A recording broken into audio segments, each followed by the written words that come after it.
Então, pessoal, bom dia a todos, a todas. E que interessante a gente poder falar um pouquinho sobre a produção de alimentos, a soberania alimentar, o uso racional de alimentos dentro da disciplina de nutrição e saúde coletiva, né? Então, como a gente pode complementar assuntos dentro da área de nutrição e mostrar que um, na verdade, é resultado do outro, né? Então, como é que a gente pode falar sobre produção de alimentos e interagir com saúde coletiva, né? Essas matérias, dentro do contexto acadêmico, elas são relativamente distintas, mas dentro da vida real, elas são complementares. Elas são, na verdade, um resultado em relação ao outro, e os resultados que um promove afetam diretamente o outro, né? Então, dentro desse contexto, é muito fácil a gente entender como a produção de alimentos afeta, né, a saúde coletiva.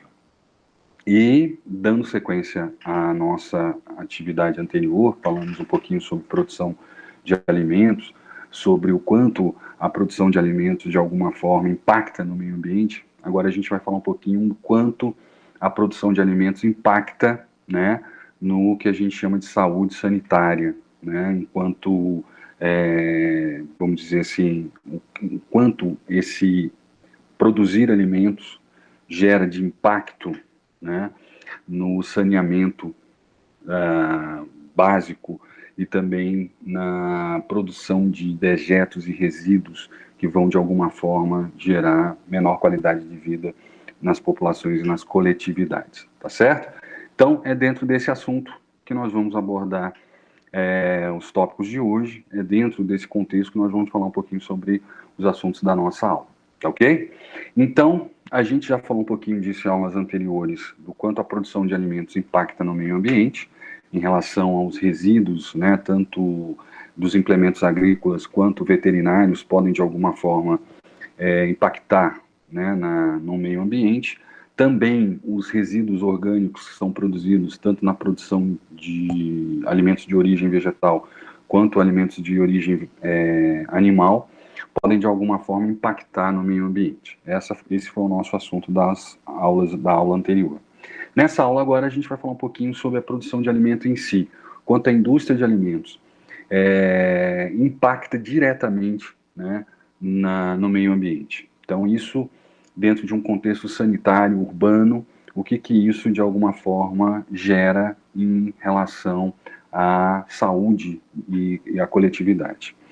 Então, a gente tem aqui um pouco da aula anterior, né, que é o desmatamento, para a produção de pastagens, para a produção de hortas, né, e áreas cultiváveis, vão impactar diretamente o meio ambiente. Isso não tem como a gente fazer diferente. Então, a gente pode impactar menos, mas a produção de alimentos vai impactar o meio ambiente.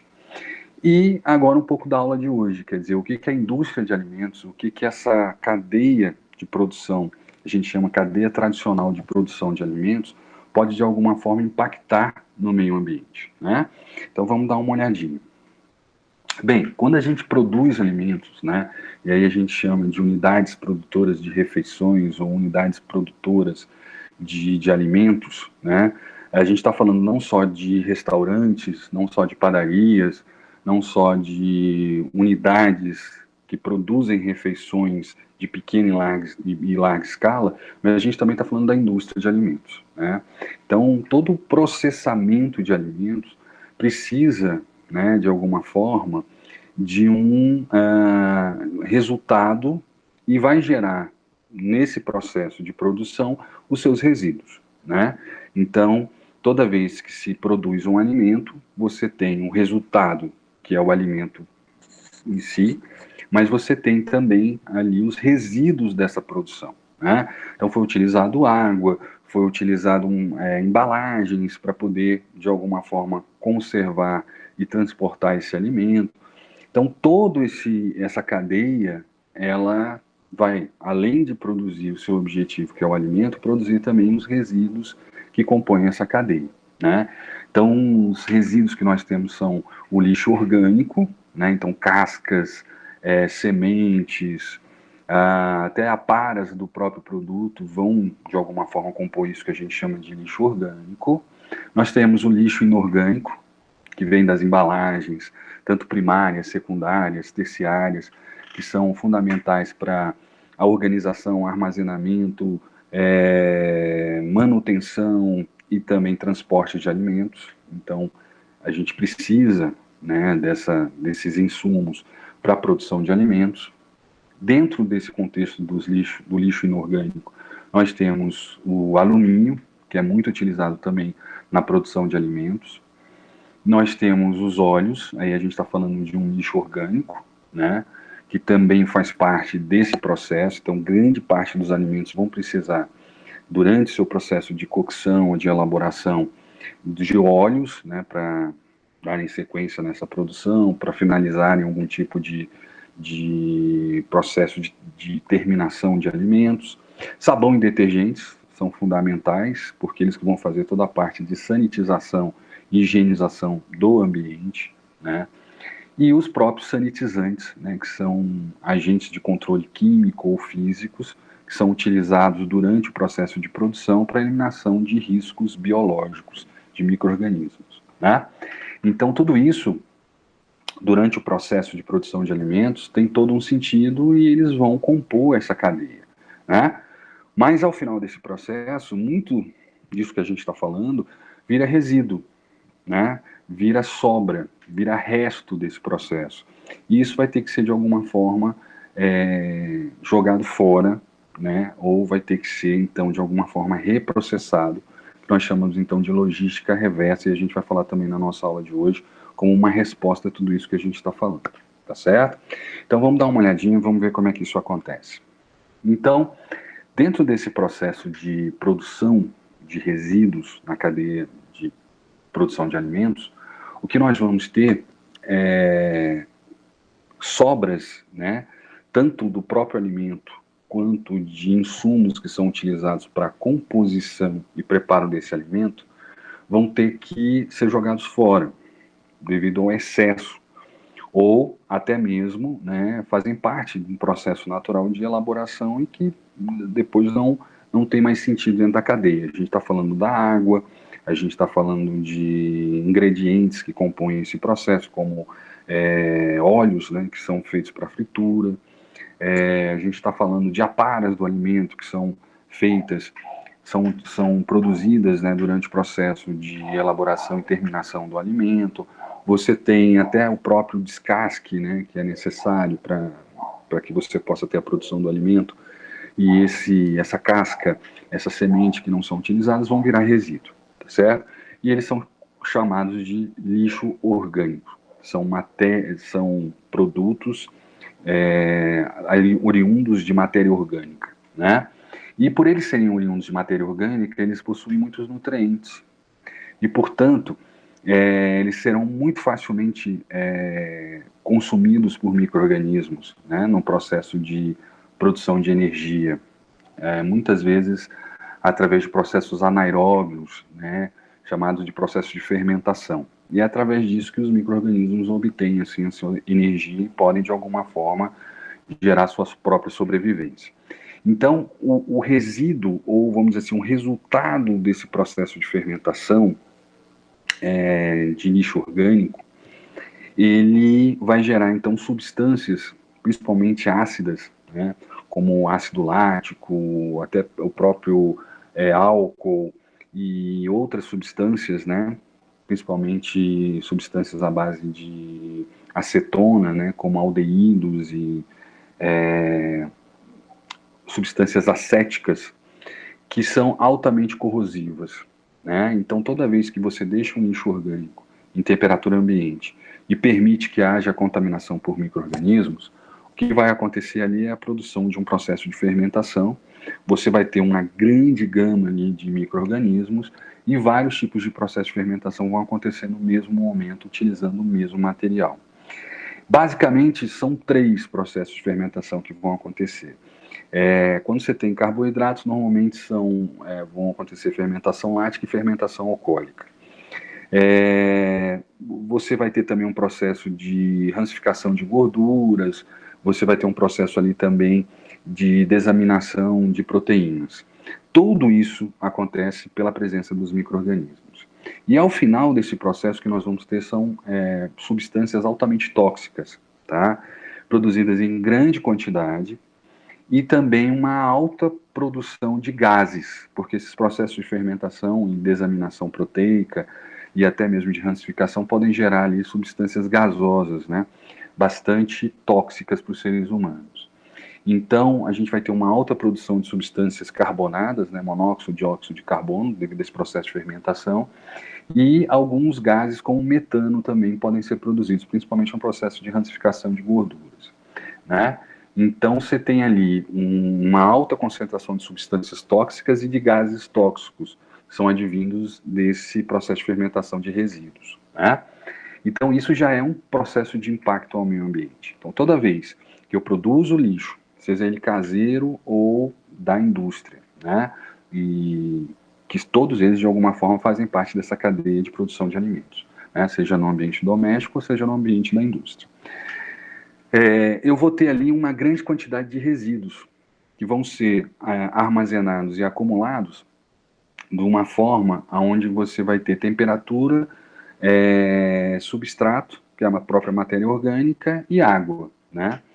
E as bactérias, que fazem parte desse ambiente também, né? Então essas bactérias, que são bactérias fermentadoras, elas vão, de alguma forma, produzir esses resíduos, e esses resíduos vão entrar em contato direto com o ambiente. Seja o ar, através da produção de gases, como as substâncias carbonadas e o próprio metano, seja através do solo, com as substâncias líquidas que podem ser produzidas, né, como os ácidos, né, tanto ácidos acético, cadeia de ácidos acético, quanto também de álcool, que também pode evaporar, e também a questão dos ácidos láticos, né, que vão ser altamente corrosivos e também vão ser altamente poluidores. Então, essa concentração, a forma de se armazenar resíduos, né, na nossa sociedade, ela é altamente impactante ao meio ambiente, porque a gente acaba amontoando matéria orgânica junto com matéria inorgânica e promovendo assim uma proliferação muito grande de substâncias tóxicas que são tanto expelidas para o ar quanto para o solo.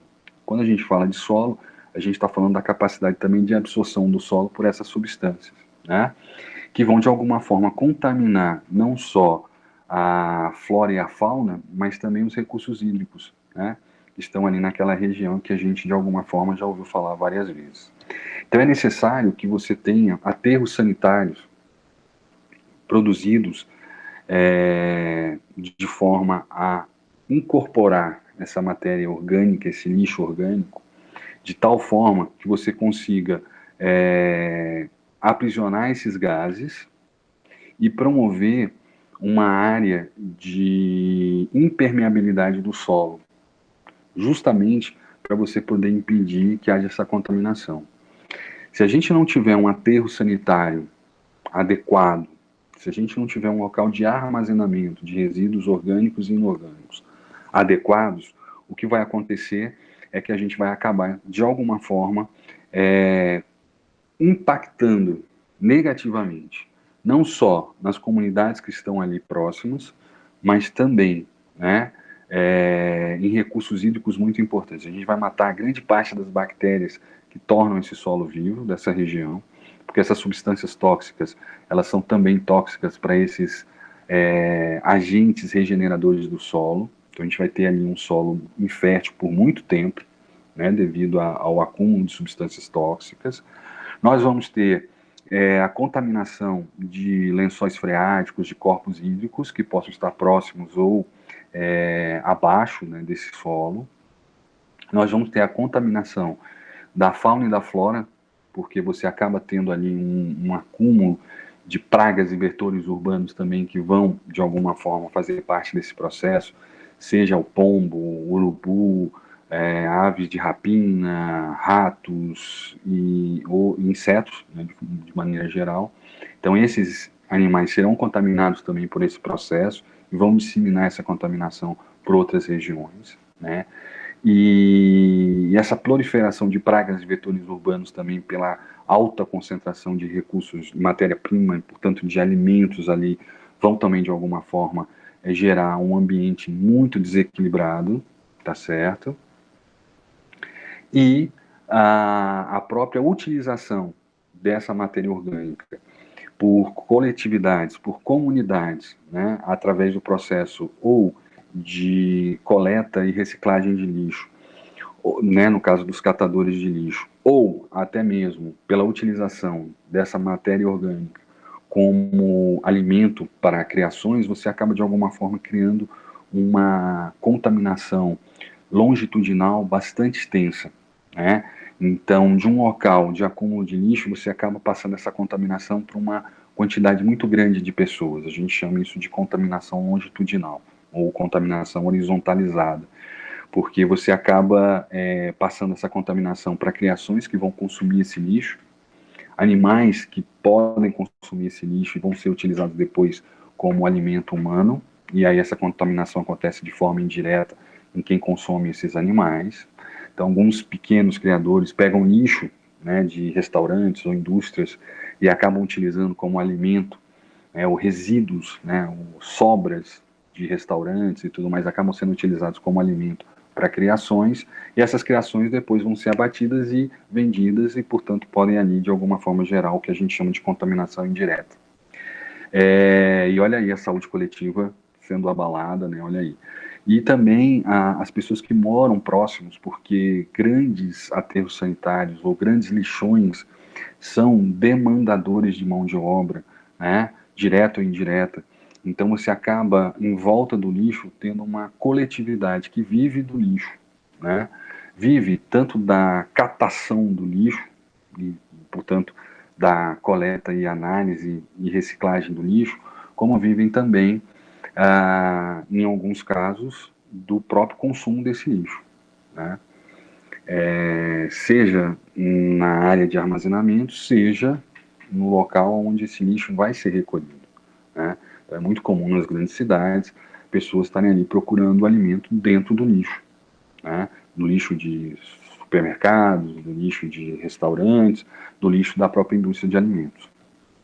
Então, essa cadeia de contaminação, cadeia de proliferação, né, de contaminação, de alguma forma acontece de forma horizontalizada. Ela vai passando, né, de comunidade em comunidade, de indivíduo em indivíduo, e isso, algo que é restrito a uma determinada região, pode gerar, então, uma amplitude muito grande, devido ao que acontece por contaminações indiretas, né? Então, é o contato do catador de lixo com o seu filho, com a sua família, que gera essa contaminação para esses indivíduos. Esses indivíduos saem desse ambiente e vão contaminando outros indivíduos, né? Então, o quanto o lixo orgânico que é produzido pela cadeia de produção de alimentos e acaba sendo, de alguma forma, processado de forma inadequada, gera o que a gente chama de contaminação longitudinal, né? Forma, então, esse leque de espalhamento e amplificação da contaminação do lixo, seja por contaminantes químicos ou seja por contaminantes físicos também, tá certo? Então, seja por substâncias ou resíduos tóxicos produzidos pelo lixo, seja também pelo próprio lixo, né? Pelo lixo como fonte de alimento ou pelo contato do lixo com vias de transmissão, né? Boca, enfim, o próprio nariz, a própria pele. Então esse processo ele tende a gerar uma contaminação em larga escala. E essa contaminação em larga escala pode acontecer também na casa da gente, quando a gente acaba captando água de locais onde você tem, então, a absorção do próprio solo por esses resíduos. Então, a gente pode estar sendo contaminado de forma indireta, né, por esse armazenamento inadequado dos alimentos. Por isso a importância do respeito pelos aterros sanitários, né, que são formas mais adequadas de armazenamento do lixo, que promovem, então, um menor impacto em relação não só ao solo, mas também ao ar, né, em relação a esses resíduos de contaminação de lixo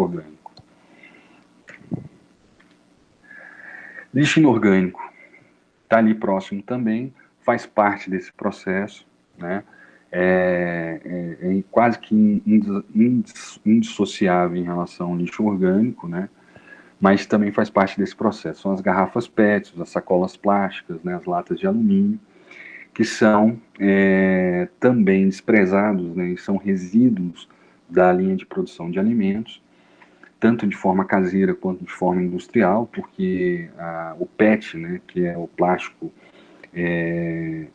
na verdade, ele também é utilizado dentro da cadeia industrial, né? Esse plástico não muitas vezes utilizado como garrafa PET, mas utilizado como embalagens, né, secundárias e terciárias, fazem também, e até mesmo como instrumento de contenção de substâncias e ingredientes que vão ser utilizados na cadeia produtiva, vão ser de alguma forma eliminados no ambiente, né?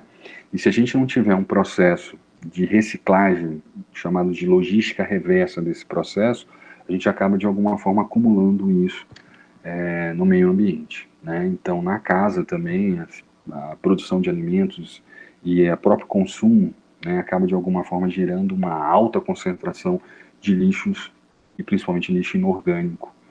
E aí, quando a gente fala de consumo racional dos alimentos, a gente não está falando só do aproveitamento integral dos alimentos, mas também que tipo de embalagem esse alimento traz para minha casa, que tipo de resíduo será produzido após o consumo de um determinado alimento.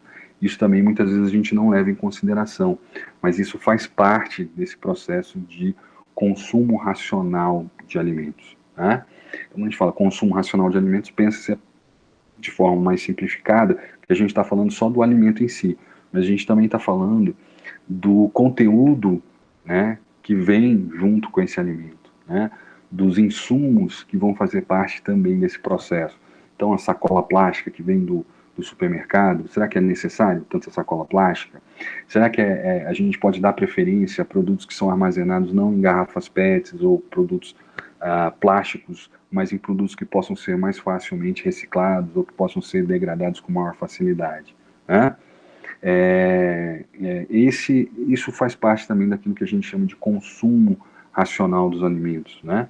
É pensar de forma mais globalizada nesse processo, pensar de forma mais holística, né? Não só no alimento em si, mas tudo aquilo que faz parte dessa cadeia. Se a gente for ver, só voltando aqui um pouquinho, a questão de alumínio, né, dentro do lixo inorgânico, o Brasil tem uma boa resposta para isso, né? Nós reciclamos quase que 90 e tantos por cento, acho que é 98% do alumínio que é produzido para alimentos. A gente consegue fazer a reciclagem, né? Hoje, grande parte das latas que são produzidas nada mais são do que material reciclado de outras latas que foram utilizadas no processo de produção. No caso de alumínio e metais é mais fácil porque você tem um processo de derretimento desse material e depois recomposição que impede que qualquer processo de contaminação ou substância de contaminante ou tóxica possa de alguma forma fazer parte desse processo, né? Então é mais fácil. Já no caso do plástico é um pouco mais complicado de se fazer isso, porque as temperaturas de reprocessamento desse material ainda permitem que haja contaminação desse material, né? Então, plástico reciclado utilizado para ficar próximo do alimento, entrar em contato direto com o alimento, não é permitido ainda no nosso país, né? A gente não pode utilizar plástico reciclável em alimentos que vão entrar em contato direto com o alimento, justamente porque nós não temos ainda uma tecnologia que impeça que nesse plástico você tenha substâncias tóxicas. Já no caso do alumínio, a gente consegue fazer isso, né? Devido às altas temperaturas, como eu falei. A fundição desse material gera qualquer tipo de eliminação de contaminantes, né, que estejam ali presentes. No caso do plástico, como a temperatura de fusão é muito menor, e o reprocessamento desse material pode sim ainda estar ali algum tipo de contaminante e gerar uma contaminação direta para o alimento. Então, no nosso país, a gente não pode utilizar plástico reciclável que entre em contato direto com o alimento, mas a gente pode utilizar metais como alumínio, ou até o próprio níquel, o estânio e o próprio ferro como material reciclável, devido às altas temperaturas de fusão e, né, enfim, reprocessamento desse material. Então, isso é um processo que a gente tem que levar em consideração. Óleo de cozinha, né? Óleo de cozinha, a gente pensa o óleo de frituras, tanto na casa quanto na indústria, elas são altamente poluentes, né? Porque são substâncias que, por não serem hidrossolúveis, elas acabam de alguma forma gerando uma obstrução muito grande dentro do processo de absorção. Então, por exemplo, se elas são despejadas diretamente no solo, elas causam o que a gente chama de impermeabilidade no solo. Elas vão impedir que a água, né, possa ser absorvida pelo solo. Se a gente joga esse óleo em água, né, em corpos hídricos, como rios, córregos, o próprio oceano, esse material ele fica em suspensão, né, e muitas vezes ele acaba de alguma forma sendo, pela sua própria densidade, né, entrando em contato com outros indivíduos e não conseguindo se diluir, né, no corpo hídrico. Então ele vai formando ali manchas, né, e vão se concentrando, né, nesse material, de vez de se dissiparem, como acontece na matéria orgânica, que é hidrofílica. Como elas são hidrofóbicas, elas acabam se juntando e formando grandes manchas, né, ou grandes bolhas. E isso faz com que você tenha um processo de contaminação muito maior, né? Então você contamine tanto fitoplânctons quanto animais moluscos, crustáceos e outros seres dessa cadeia, né, dos corpos hídricos que fazem o que a gente chama de cadeia alimentar, chegando até os peixes e animais maiores, né, mamíferos como as baleias, por exemplo. Nesse processo de absorção, né, dessa matéria, que seria os óleos e gorduras, né, você tem então um processo de contaminação, porque também nessas bolhas você pode ter ali substâncias tóxicas. Mas a própria substância é uma substância que vai gerar algum tipo de contaminação, o óleo em si, né? Então você tem, por exemplo, quando esse óleo é jogado pelo esgoto, né, pelos canos, você tem a obstrução desses canos, o próprio processo de limpeza da água, né, e regeneração da água para ser utilizada novamente no tratamento de esgotos e para liberação, né, de efluentes, você tem um alto gasto através exatamente da retirada dessa substância da água, né? Então, o grande gasto que nós temos nos locais de tratamento de esgoto, para que você possa ter efluentes que possam ser devolvidos para corpos hídricos, é justamente a retirada desses óleos e dessas substâncias da água, né? Então, são várias etapas de limpeza que vão ser, tem que ser, de alguma forma, utilizadas para que você possa ter a recomposição desse material, né? Que esse efluente possa ser, de alguma forma, reaproveitado novamente lá na frente. Então, grande parte dos gastos de manutenção pública e de esgotamento sanitário são feitos para você retirar essas substâncias presentes no esgoto, presentes na água, né, para serem reutilizadas, então, como água potável no final desse processo. Sabão e detergente, a mesma coisa, né? Então, aquele produto que é utilizado para fazer higienização de estruturas, de equipamentos e do próprio alimento na indústria e na nossa casa, ele vai ter que ser jogado fora, ele vai virar resíduo.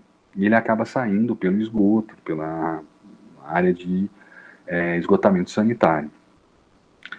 Quando não, é jogado no próprio ambiente, né, no solo ou em corpos hídricos, diretamente em corpos hídricos. E isso faz com que a gente tenha um aumento, né, da produção de bactérias e fungos, que faz o que a gente chama de eutrofização da água, que seria a diminuição de oxigênio na água, tá certo? Então, no processo de degradação dessa matéria na água, você tem o aparecimento de fungos e bactérias que são degradadores dessas substâncias. E eles vão, de alguma forma, diminuir a oxigenação da água para de alguma forma, gerar esse processo de degradação dessa matéria. Isso a gente chama de eutrofização do ambiente, né, do corpo hídrico. Você tem uma diminuição da oxigenação. E você acaba tendo, se esse ambiente for fechado, você não tiver troca, né, de água, você acaba matando, né, todo e qualquer flora e fauna que você possa ter nessa região, justamente pela falta de oxigênio, né? Então, é o que acontece muitas vezes em alguns lagos, em alguns rios, né, onde você tem um aumento da concentração de substâncias surfactantes, que são o sabão e o detergente.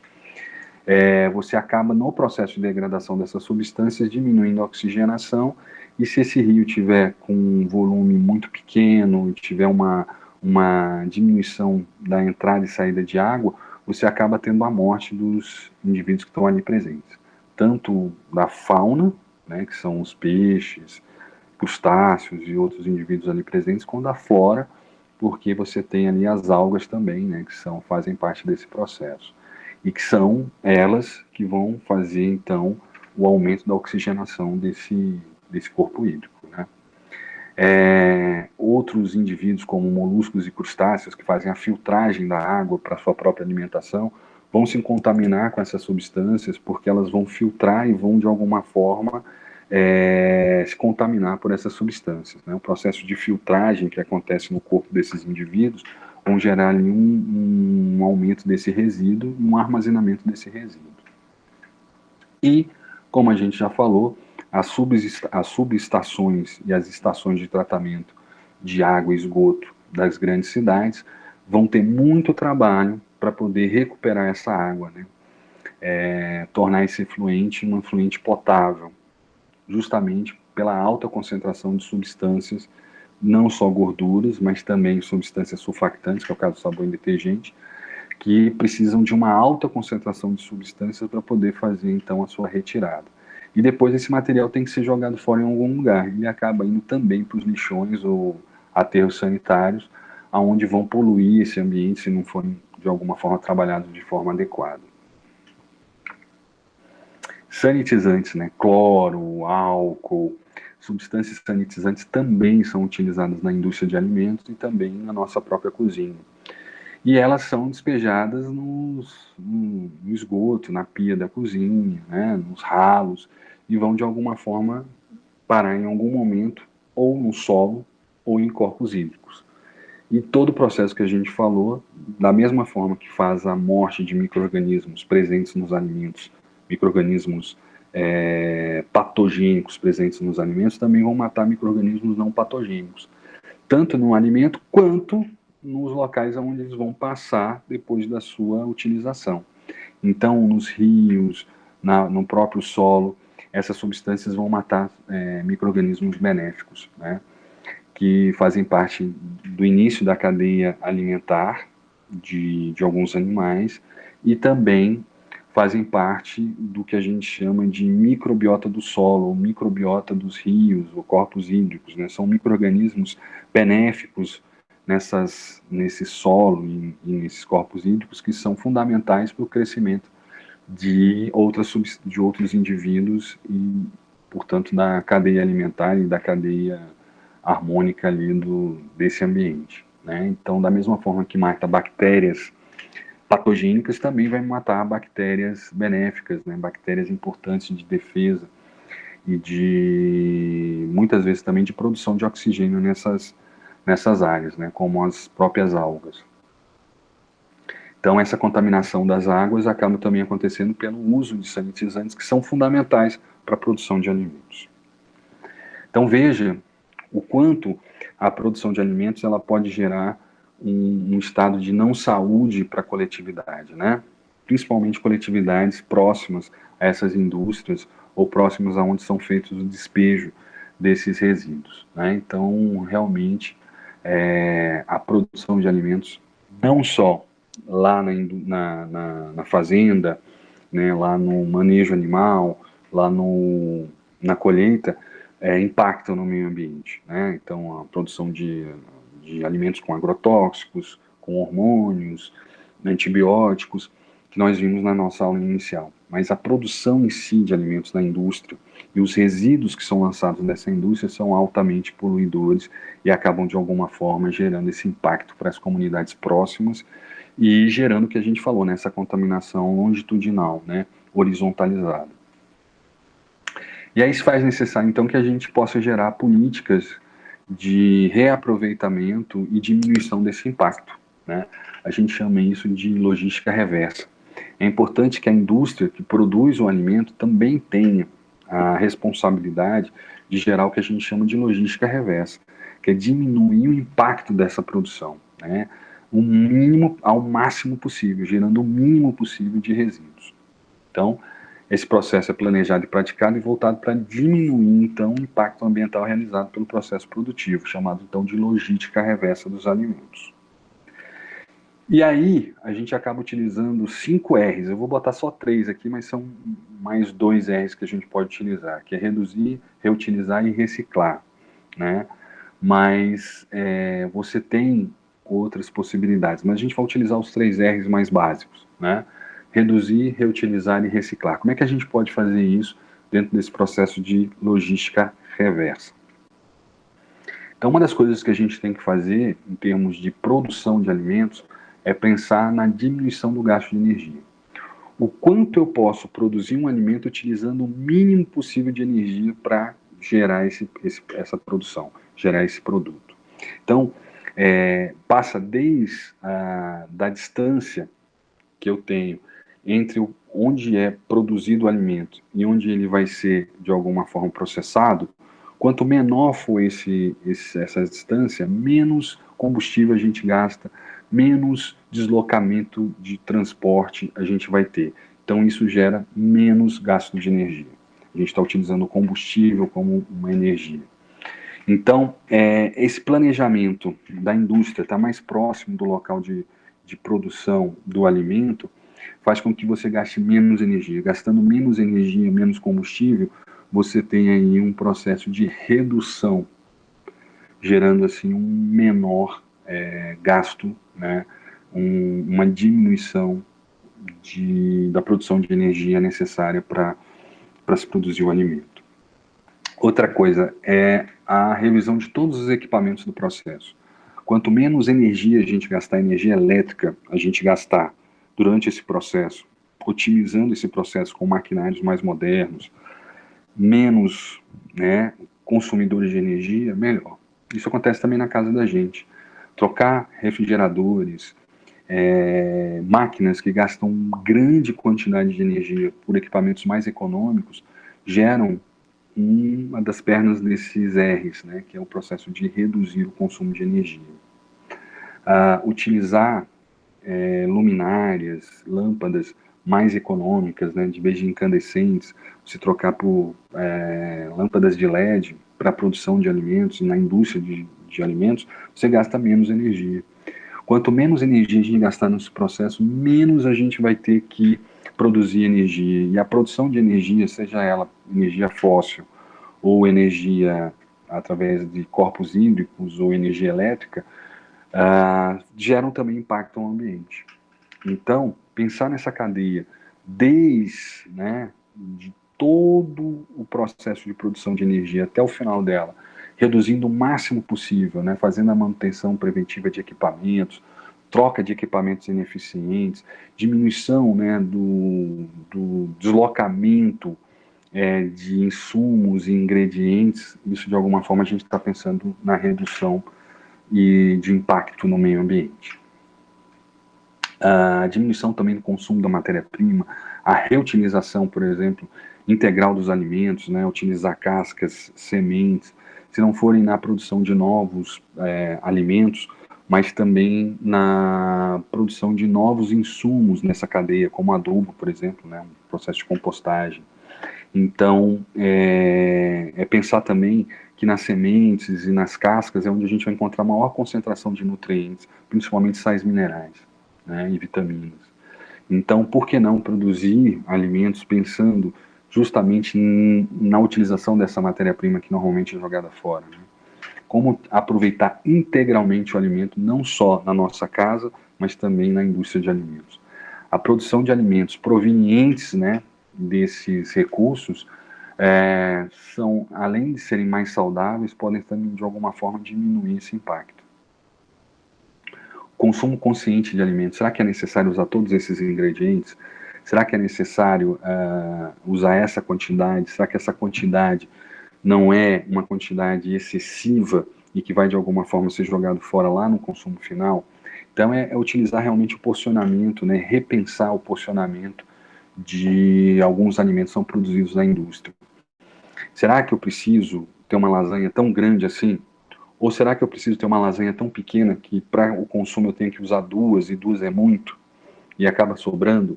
Ou será que essa quantidade é tão grande que, teoricamente, a gente não vai conseguir consumi-la toda, então eu vou ter que jogar fora? Então, a pior coisa que existe para a indústria é você processar o alimento todo, ele chegar no consumo final e ser jogado fora. Imagina a quantidade de recursos que foram utilizados, de energia fóssil, energia elétrica, que foram utilizados para chegar no final e a pessoa jogar fora esse alimento, né? Não consumir integralmente esse alimento. Então, o consumo consciente de alimentos, né, a produção consciente de alimentos, tem que pensar nisso. Será que o porcionamento é um porcionamento adequado?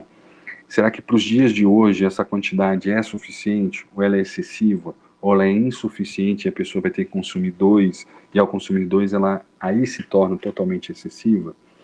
Então, é pensar na diminuição da produção de resíduos no final desse processo. Quanto menos resíduo a gente produzir, principalmente devido ao excesso, né, de oferta de alimentos, melhor será. Porque olha quanta energia a gente gastou para jogar fora esse alimento no final. Pensa no tomate que está lá na horta, que pensa desde do semear dessa planta, né, que gerou o fruto. Quanto a gente não gastou de insumos ali para produzir aquele tomate, né? Quanto não foi de água ali para irrigar aquele tomate, quanto não foi de agrotóxicos, de defensivos agrícolas, de correção, de adubo, de corretores de solo, de adubo para poder fortificar aquela planta para produzir o tomate. Depois esse tomate é tirado da planta e é colocado numa caixa e é transportado até uma feira, um supermercado onde ele vai ser vendido. Lá nesse supermercado, nessa feira, ele fica exposto com luminosidade, com energia elétrica, né, com recursos humanos que são colocados para que você possa organizar esse produto. Esse produto é comprado pelo consumidor final, né, ele é transportado para casa, ele é armazenado numa geladeira, muitas vezes. Olha a quantidade de energia que foi colocado ali, o transporte do supermercado para casa. Quanta energia a gente não gastou. Aí, por algum motivo, esse produto não é utilizado e ele acaba, então, ficando impróprio para consumo. E aí a pessoa vai e joga fora esse tomate. Olha quanta energia a gente não gastou até ele ser jogado no lixo. Quantos recursos a gente não gastou em termos de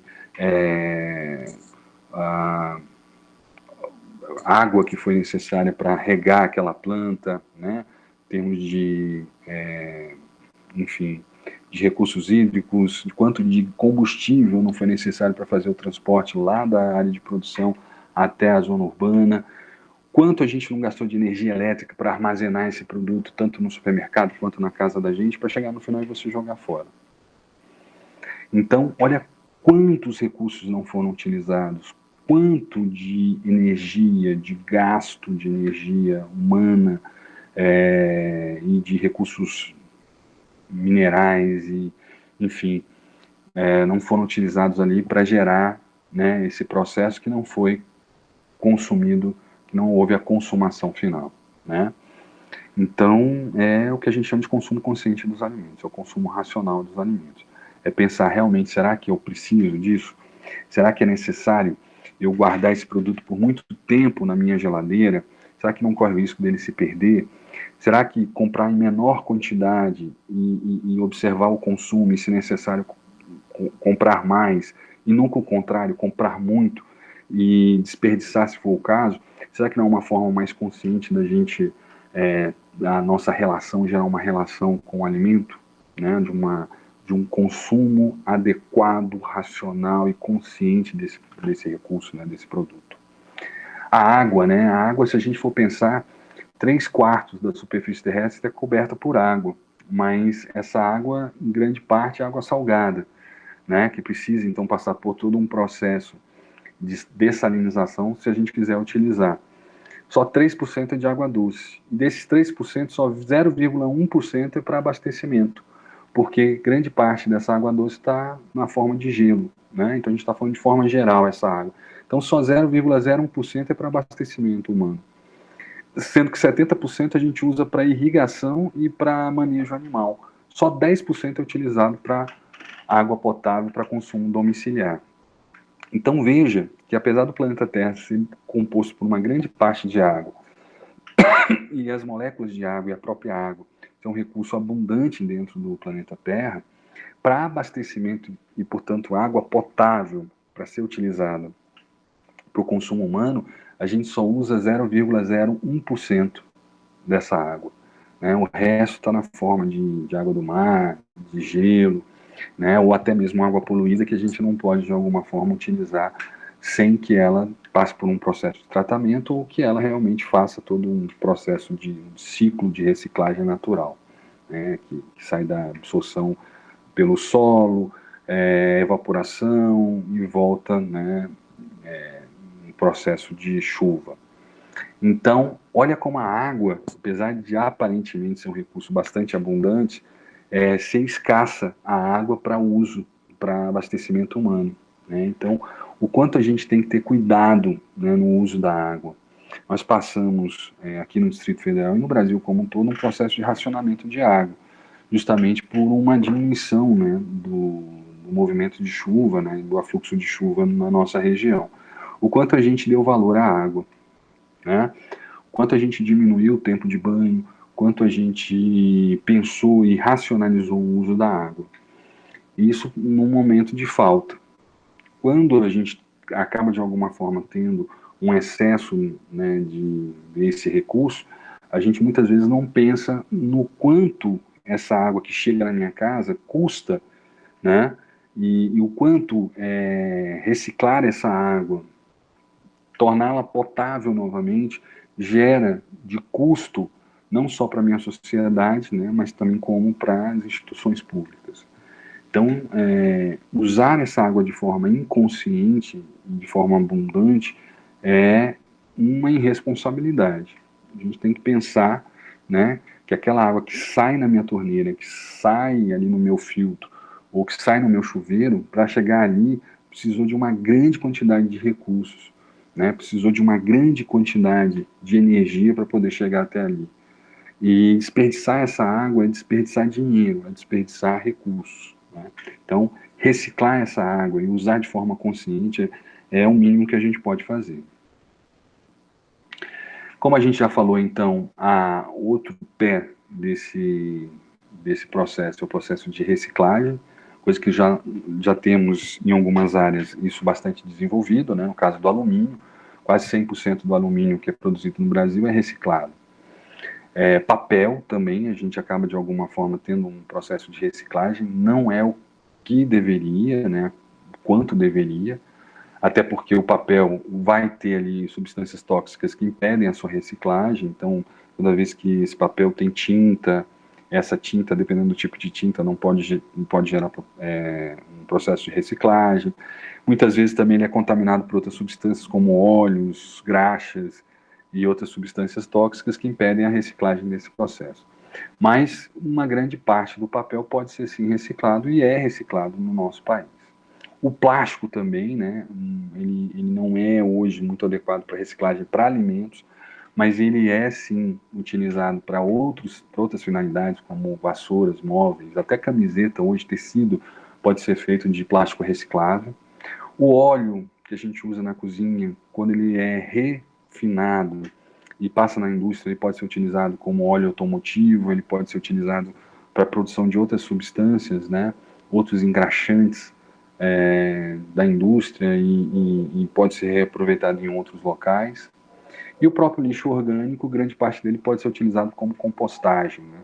Um processo de reciclagem dessas substâncias, utilizando as bactérias como instrumento, né, desse processo e tornando depois essa matéria inerte e sendo utilizada como alimento para as plantas, né?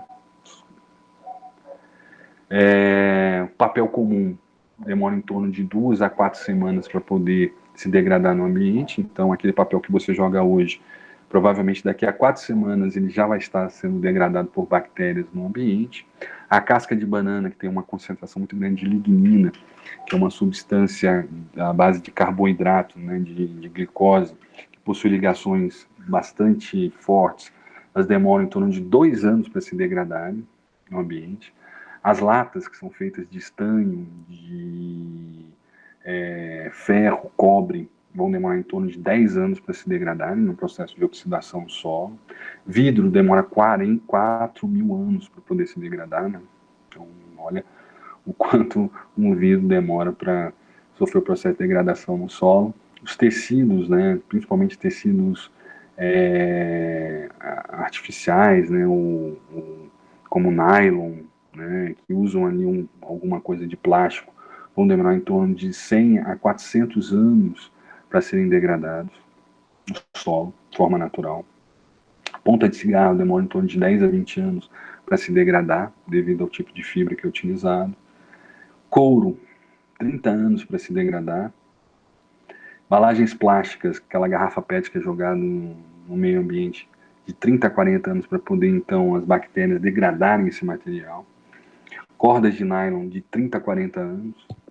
Chiclete, né, que é uma goma, é um produto de origem vegetal na sua maioria, mas pode ser também sintético, em torno de 5 anos para se degradar. E latas de alumínio, material de alumínio, em torno de 80 a 100 anos para promover o processo de degradação. Veja que tudo aquilo que a gente joga fora e que, de alguma forma, pode ser degradado pelo ambiente, de forma natural vai ter um processo de degradação muito longo e extenso, né? Chegando até 4 mil anos, que é o caso do vidro, e podendo ser degradado em algumas semanas, como é o caso do papel. Mas esse processo de degradação, quando acontece em grande escala e num ambiente específico, né, único, esse processo demora muito mais, porque você precisa de bactérias para poder fazer isso. E se você tem poucas bactérias e muito lixo, esse processo vai demorar mais ainda. Então é o caso dos lixões, né, onde você concentra uma grande quantidade de material de resíduo, você tem uma área muito pequena para um volume muito grande e, de forma natural, esse processo vai demorar mais ainda, porque a concentração de bactérias naquele local é insuficiente para dar uma resposta para toda a quantidade de material que está ali, de alguma forma, armazenado. A gente falando ainda de embalagens plásticas, né?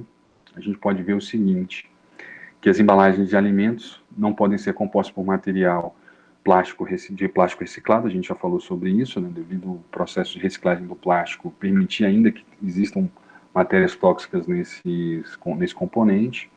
São jogados 1 milhão de copos plásticos no meio ambiente a cada 6 horas por companhias aéreas. Então, as companhias aéreas do mundo inteiro que usam copo plástico no seu processo de consumo de alimento, né, durante o voo nas aeronaves, em algum lugar esse material vai ser jogado fora. Então é um plástico que muitas vezes foi produzido no Brasil que vai ser jogado na China, por exemplo, que vai ser jogado na Europa, que vai ser jogado numa outra área da região do Brasil ou até do continente sul-americano. E a quantidade é tão grande pela quantidade de voos, né, que nós temos e de destinos que nós temos, que chega a ser em cada 6 horas 1 milhão de copos plásticos jogados no meio ambiente. 60 mil sacolas plásticas são lançadas ao meio ambiente a cada 5 segundos. Veja, o transporte de matéria de alimentos por sacola plástica, a gente já sabe que é um grande problema para o meio ambiente, né? Essas sacolas plásticas vão ficar ali durante 30, 40 anos para serem degradadas. E pela própria composição desse material e pela própria dissolução dele nos outros resíduos, fica muito difícil você fazer a reciclagem de todo esse material.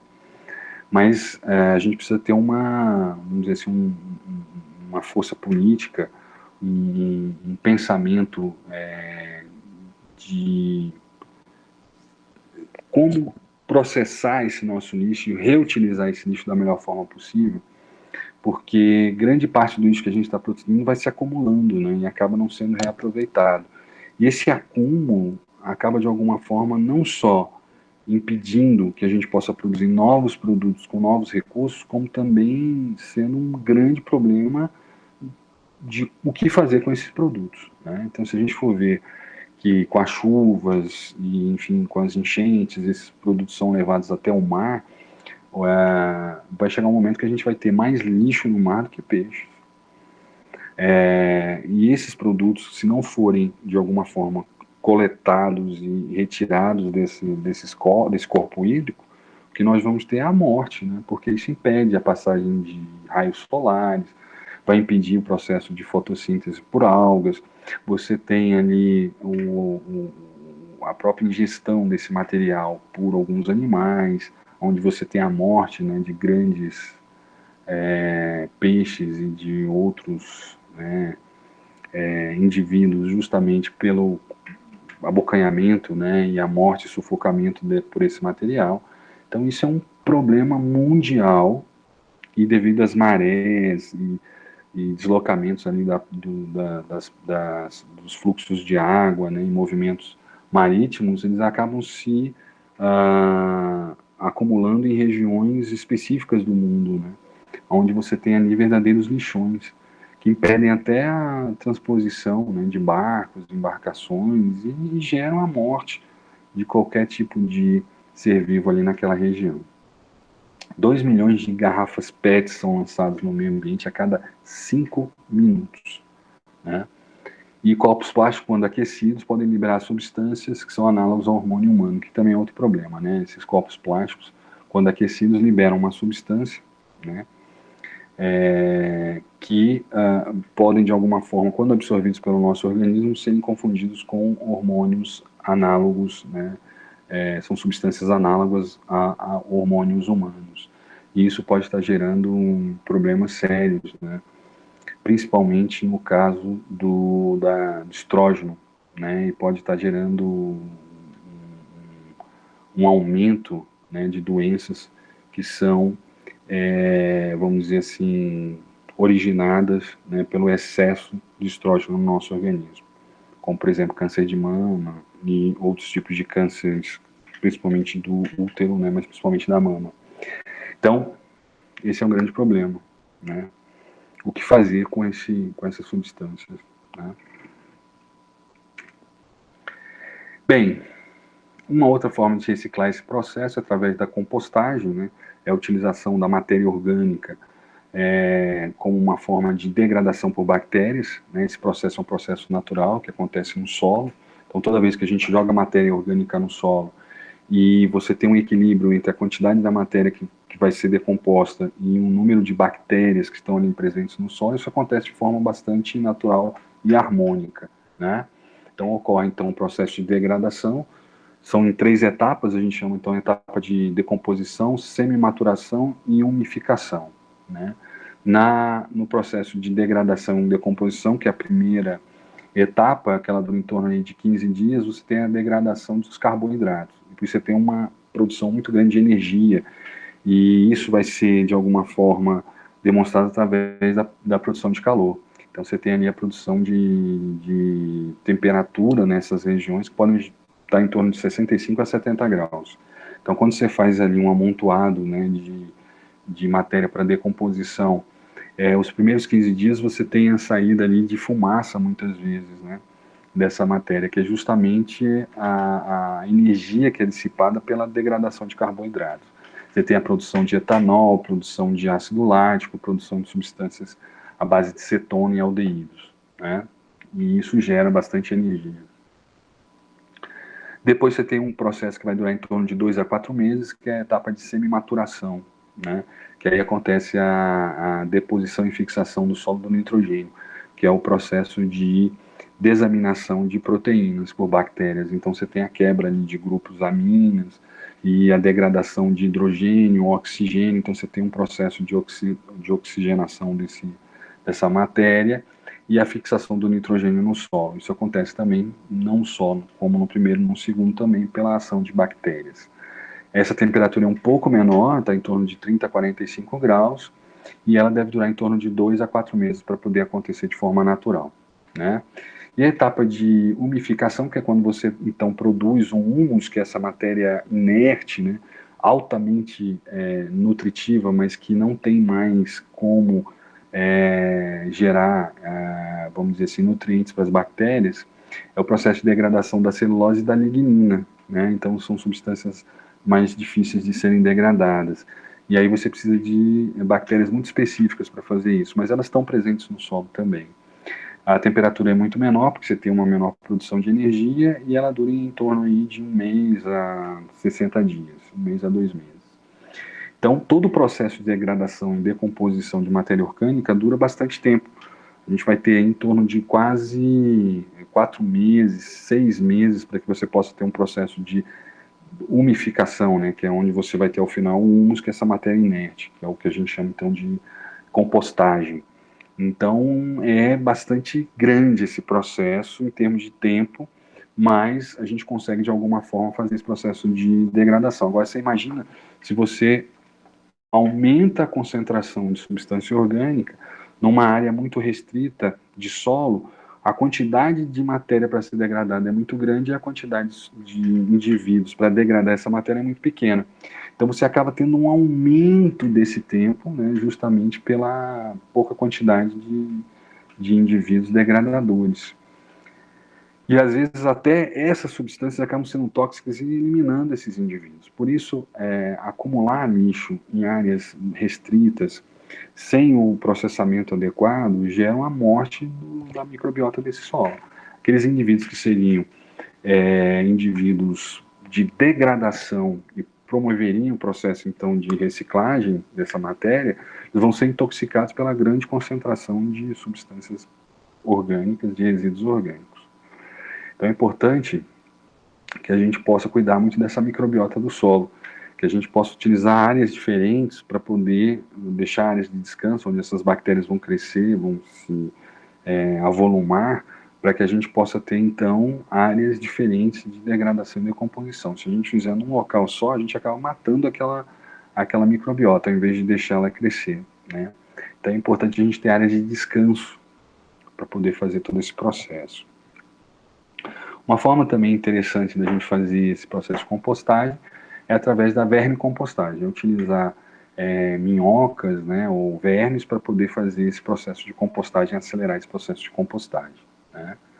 Então, um deles é o minhocário, né, onde você utiliza minhocas, né, as mais utilizadas são as espécies californianas, são as minhocas vermelhas, e elas aceleram esse processo em muito tempo, né? Esse processo de vermicompostagem pode demorar em torno aí de 45 dias a 2 meses para poder acontecer, que é muito mais rápido do que aqueles 6 meses do processo de compostagem normal. O cuidado que a gente tem que ter é que nem todo lixo pode ser utilizado num processo de vermicompostagem, por exemplo, alimentos muito ácidos, carne, queijo e alimentos salgados devem ser eliminados desse processo, né, devem ser processados de outra forma, porque elas podem matar os próprios vermes, né, as próprias minhocas. Alimentos muito ácidos, por exemplo, com certeza vão gerar doença para esses vermes.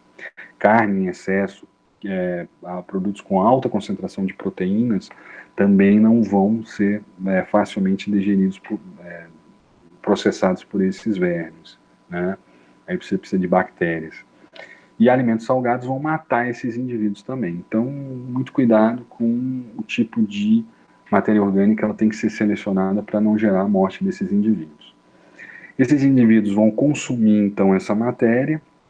No trato gastrointestinal desses indivíduos, você tem bactérias que vão acelerar esse processo, que vão gerar lá ao final o humus, que é essa substância inerte e altamente nutritiva. Então, você acelera esse processo em 4 meses, enquanto que o outro demora 6 meses para acontecer. Se em 2 meses você já tem matéria bastante nutritiva para ser utilizada.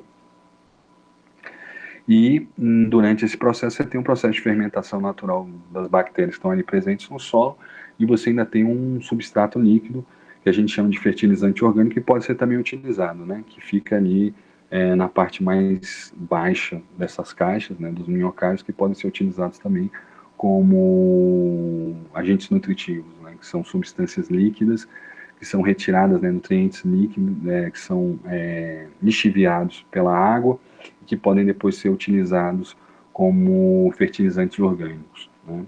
Então, esse é um processo bastante interessante. Então, pessoal, são formas da gente poder diminuir esse impacto, é o processo de reciclagem, é o processo de armazenamento adequado desse lixo, né, em locais adequados, como aterros sanitários e estruturas que são mais adequadas para que a gente possa fazer o armazenamento e a contenção desse material. E, voltando àquilo que a gente diz, né, o consumo consciente e racional do alimento gera menor impacto ao meio ambiente, porque você vai comprar menos e vai jogar fora menos alimentos, né? A escolha racional e consciente do alimento, comprar só aquilo que vai ser consumido, priorizar não o excesso, mas se for priorizar a falta, talvez seja uma forma mais consciente da gente consumir alimentos e gerar menos impacto para as coletividades, gerar maior saúde para a coletividade. Não só em termos nutricionais, de consumo adequado dos alimentos, mas também de impacto menor da produção de alimentos no meio ambiente. Acho que seria uma resposta bastante interessante para gerar uma maior saúde, né, e menor impacto ao meio ambiente. Tá ok? Então, consumo racional dos alimentos é uma boa resposta. Obrigado aí pela atenção de vocês. Fica aqui a ideia da gente começar a pensar como trabalhar melhor a produção de alimentos e o seu consumo. Obrigado, até a próxima.